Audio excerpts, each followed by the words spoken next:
Hello and welcome to a Smurd P video, and I hope you're having a fantastic day. No pun intended. Who am I kidding? Of course the pun was intended. This is Mr. Fantastic from the Fantastic Four, and nice little reading back to the animation back in the mid-90s. I've got to admit I was a big fan of X-Men, Spider-Man, but Fantastic Four wasn't one of them. However, the reason I'm doing this, because you're thinking, Smurd P, you review X-Men Marvel Legends, not Fantastic Four. I'm doing this because I have got HasLab Galactus coming at some point. And in particular, I can't do that review without the Fantastic Four. And I'm going to admit, I actually prefer the newer Fantastic Four suits. However, with Galactus, you gotta go classic, right? So, as Mr. Fantastic, Reed Richards utilized his scientific brilliance and palatable form to make a difference to the world. And here are the other figures down here. There's also Walmart exclusive Human Torch and Invisible Woman. I've gone from that Human Torch and I've gone to actually the Walmart version of Invisible Woman, where she's like see-through and stuff. So that'd be interesting. So let's have a quick look at this figure and see what he's about. Okay, so here he is out of his plastic and cardboard prison. So I suspect in future, actually the retro waves, I think, how are they going to do them different without them looking so amazing? That'll be interesting from Hasbro to comment on that. There is Mr. Fantastic Four's head, which looks pretty cool. He's got the classic grey going on there. And they've gone out their way to give you sort of, annoyingly, two versions. So you got one with his scientific cloak on, which is pretty cool. I like that. I really wish they would make a Data Nemesis. That would be pretty epic. So, in terms of articulation, you are not going to get much articulation from the lower waist in this form. You know, you're just going to struggle.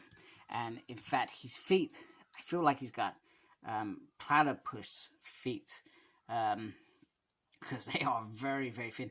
I think the idea is to try and make him sort of look like he's stretchy, I guess. I'm not entirely sure. But the arms on this are pretty cool. I guess my annoying... Oh, that came out easier than I expected. You just literally shift that off. Now, my annoying bit off. Now, I'm obviously going to prefer this perhaps to most people. Most people perhaps prefer this as well without the scientific suit. Now, the annoying bit is... Actually, don't worry. I figured out a way to fix it. So, we will get to what I was saying in a minute. So, you can put the stretchy hands on. Stretchy arms on. And there we go. We have the brilliant Fantastic Four in his costume. His classic blue costume. Now, this does still feel a little bit dark than I was expecting. I was expecting a real sort of lighter blue, but it's still quite a dark blue, which is interesting. Also, some of the parts that don't match up in terms of the tones, which is a little bit disappointing. So let's look at articulation quickly before I show you what I was going to do to make it look awesome. So his head can't go all the way around, although that's pretty weird because, well, actually no, maybe not, because he pretty stretch his head, right? There we go.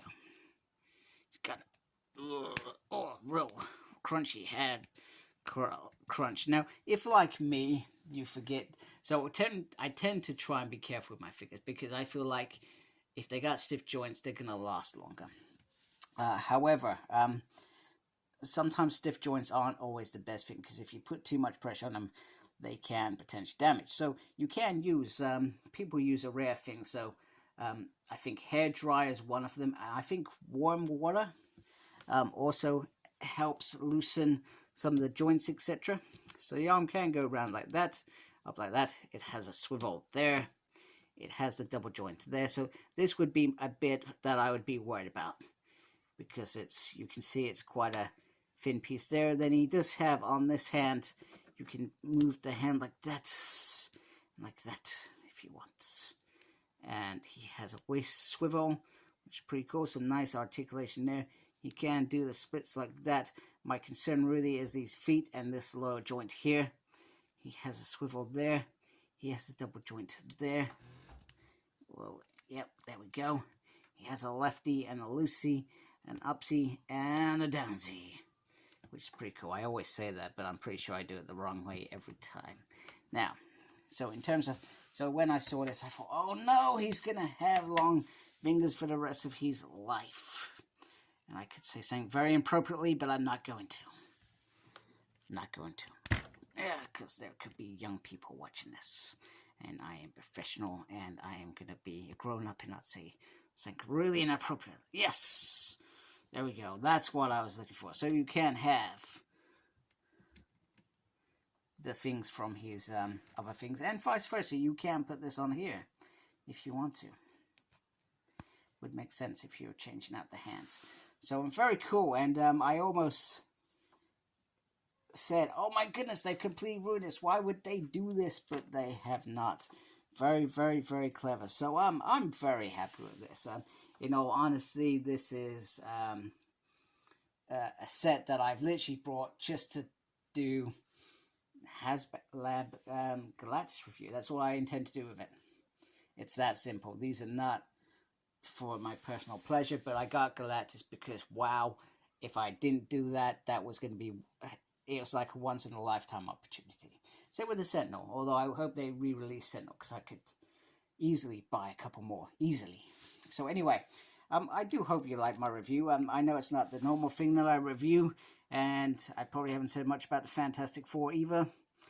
So I do hope you liked it. I hope you let me know if you buy this figure. If you're into Fantastic Four, is this the pivotal Fantastic Four figure that you've been waiting for, or was it another big letdown? It would have been cool to have more stretchy options, but you know, for a figure that is just over 20 quid, it's not bad.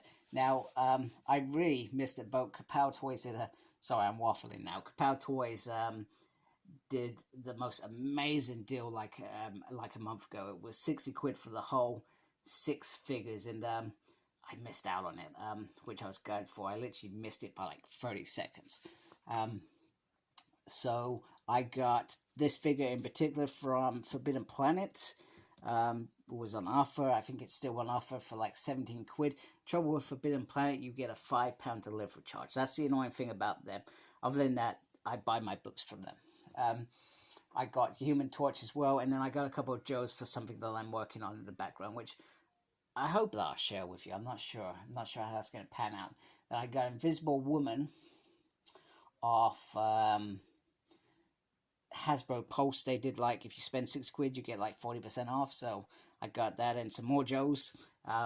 If you know where I'm going with this, and I'm not going anywhere with the Joes. That's just yeah, I brought some Joes for something in the background. Anyway, I will not elaborate on that because I'll be here all day. And I got Ben Grimm, The Thing from Kapow Toys, $12.95 plus what, a couple of quid delivery charge. So I think I did pretty well, because it was either that or pay almost full whack and get a couple of figures that I'm not interested. Although High Evolutionary has had crossovers with X-Men, so maybe, but you can say that about anyone, I guess. So anyway, I hope you did like my video. If you do, please support my channel by subscribing. I really appreciate that. Make sure you look after yourself. Very important. And as always, embrace geekiness. Take care. Goodbye.